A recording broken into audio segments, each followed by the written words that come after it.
Christ's letters. Continuation of letter number 5.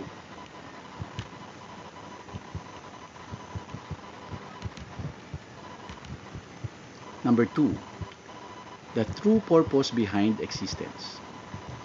This is the true purpose behind existence. A constant and mutual reciprocation of communication between the source of all being and creation. Here I would remind you that when I lived on earth, I made it abundantly clear every day to the Jews that of myself alone I could do nothing. I constantly stated that it is the Father does the work, not I. I have come at this time to enable you to make the transition from the earthbound human consciousness to that of enlightenment when a person knows that he or she finally knows the truth of being. Undoubtedly, deeply religious people, indelibly indoctrinated with religious dogma and theology, Jewish, Christian, Muslim, Hindu, or belonging to any other religious persuasion, will find it difficult, even painful, at first, to accept and make good use of these letters. For a conditioned and programmed mind is like concrete. Cherished beliefs, used as talismans, emotional supports and affirmations to give strength in times of crisis, are emotionally imprinted in the subconscious and usually incorporate in them a fear of offending God when contemplating moving on to some higher truth. Unless there is a sincere longing to know the truth of being, rather than traditional beliefs, these mental patterns are almost impossible to annihilate in the mind and emotions, and they block true spiritual progress. I have come expressly to help those who have the will to do so, move beyond these barriers to true enlightenment. Therefore, if you feel intuitively that the words on these pages are truth and you feel drawn to them, have confidence that you are ready to begin the spiritual journey outlined in these letters, and I am at hand to give you the courage to pursue it until you reach your goal. True spiritual enlightenment, newness of life, strength of will, and a finding of what I termed the kingdom of heaven. Daily, sincere meditation and prayer will enable a mental cleansing to take place, and gradually truth and understanding will replace the old myths which were once so dear to you. At the outset of the following teachings, I, the Christ, must remind you that yours is not a solid universe. As you probably know, according to your scientists, solid matter, the visible substance of the world, is really composed of energy particles. The truth of being of your earthly dimension rests on this fundamental reality of creation. To understand my teachings regarding the truth of being, it is necessary to grasp this fundamental seeming emptiness underlying all your created world.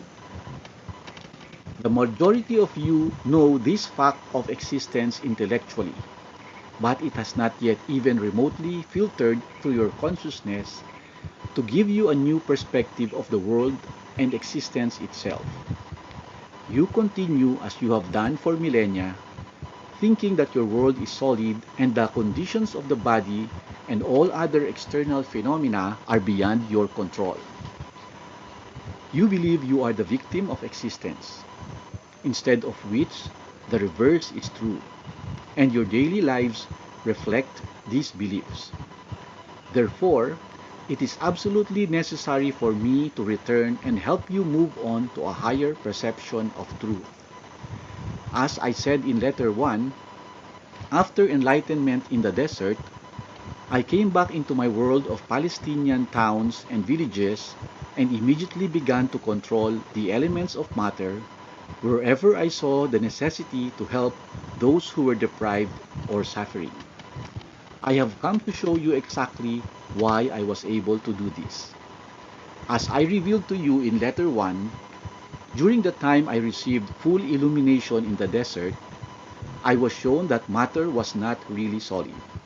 I was not given to understand exactly how the electrical particles, which I termed the shimmer of motes, took on the appearance of visible matter.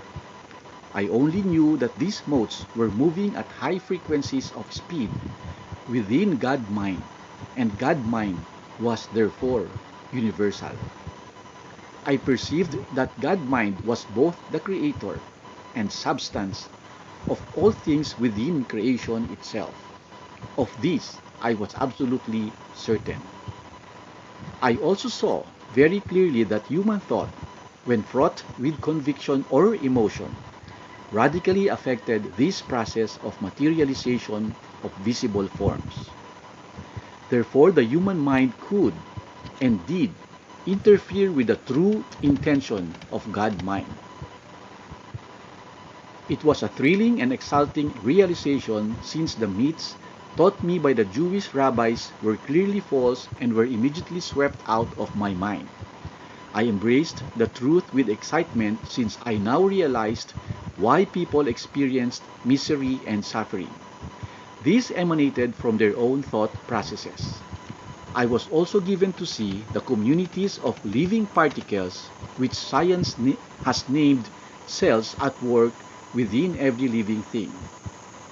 I was aware of the divine harmony controlling the work of the cells, which were busily building and maintaining the various parts of physical bodies of all living creatures and plant life, big and small.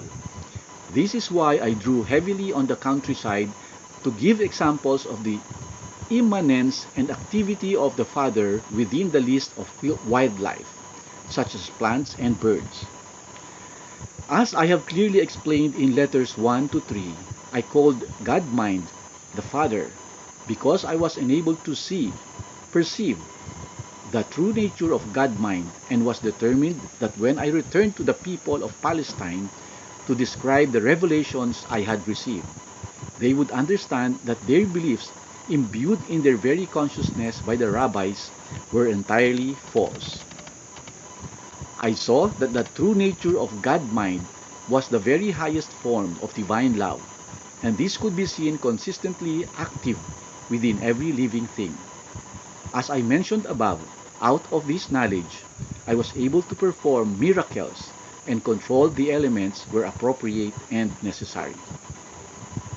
Just as I longed to explode the myths which possessed the minds of the Jews in Palestine, so do I yearn to show you that many of the theories put forward by your scientists have been prompted by a strong reaction to the church dogma and doctrines in years gone by. To understand this statement, you must realize that until the time of Darwin, whilst the various Christian churches held dominance over the minds of the populace, it was generally accepted that the universe had been created exactly as written in Genesis in the biblical Old Testament. When men of science attempted to announce their discoveries and theories, they were forced to describe their new beliefs in the presence of enormous religious opposition. Consequently, they found it necessary to concentrate much of their mental energy on proving the prophets' pronouncements wrong. In doing so, their agenda caused them to lose clarity of vision, and they also became ego-driven. Thereafter, any intuitive perception proposed by the scientific fraternity was derided and rejected out of hand by other scientists. Because of this mental climate, the pendulum of the search for truth swung solely to an undeviating belief in reason and logic, thus imprisoning the human intellect in materialism for the answers to the origins of life and existence. Therefore, it is absolutely necessary for me to refute some of the scientific theories and show them to be as erroneous as are the so-called truths of Christian doctrine. In arriving at some of these theories, scientists and churchmen alike have dipped into the realms of unproven, preposterous suppositions to answer questions which have previously been unanswerable by the earthly mind only. Having told you that the substance of your material world is basically electrical particles agitated at high speed within space, your science is unable to tell you why such energy particles take on the density and form of matter, except to speak of forces of fusion which happen to create the elements. Science cannot tell you what is the motivating force which draws particles into the form of elements. Neither can science tell you from whence such energy particles originally came, except to say that they were released during the time of the Big Bang, which they believe gave the first impetus to creation. Number 3, the Big Bang. Why a sudden Big Bang? Of what? What was the motivating factor behind it?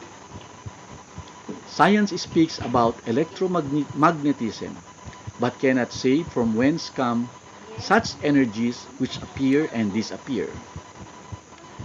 Where do they go? Why do they come back? From the human perspective, there appears to be no intelligible activity within or behind its work. Science says that electromagnetism just is a simple fact of existence, yet it produces highly purposeful and intelligent work in the form of millions of billions of substances of which your universe is made. How does this happen? There is nothing that electromagnetism has brought into visible being which the human mind can deem to be lacking purpose or meaning. Science ignores this most basic and vital level of creation. Without an answer to this question as to why everything which has been brought into visible manifestation by the activity of the twin energies of electromagnetism is invariably purposeful, successful and rational, nothing of any value in the search for your origins will be discovered. Until science can probe and discover the reality of the space in which electrical particles of visible being are supported, science will forever remain behind locked doors of materialism. It will be barred to eternal truth and universal wisdom and imprisoned within the bondage of reason alone. Reason which is solely the product of the finite activity of brain cells. It is to the true nature of the space I intend to introduce you, but before proceeding to this, I must first bring many highly pertinent questions to your attention. Down the ages, much of the work produced by electromagnetism has appeared to the mind. Vision and touch of living entities as being solid, unchangeably durable. Metals, wood, rocks, living entities were all believed to be composed of solid, inanimate or living matter. With such a belief in a solid universe, it is only natural that the mystical prophets of old should have envisaged a mighty individual possessing enormous powers in creating all the solid substances of the universe. In visualizing such a mighty individual, it was only natural that they should perceive a kingly figure of universal control, possessing a retributive nature when confronted with the behavior of mankind which created a turbulent society. Neither prophets of old nor science of today has been near to the truth of existence. Both have completely missed the truth. Science says that life began when in some unexplained way, a correct combination of chemical reactions produced a molecule capable of making copies of itself by triggering further chemical reactions. Such a description of the enormous and teeming complexity and power of the life force as being discernible because it is capable of replicating itself reveals the basic impoverishment of scientific perception and thought which produced such a theory. That's it for today. Thank you. I love you. God bless you. See you tomorrow. Bye-bye.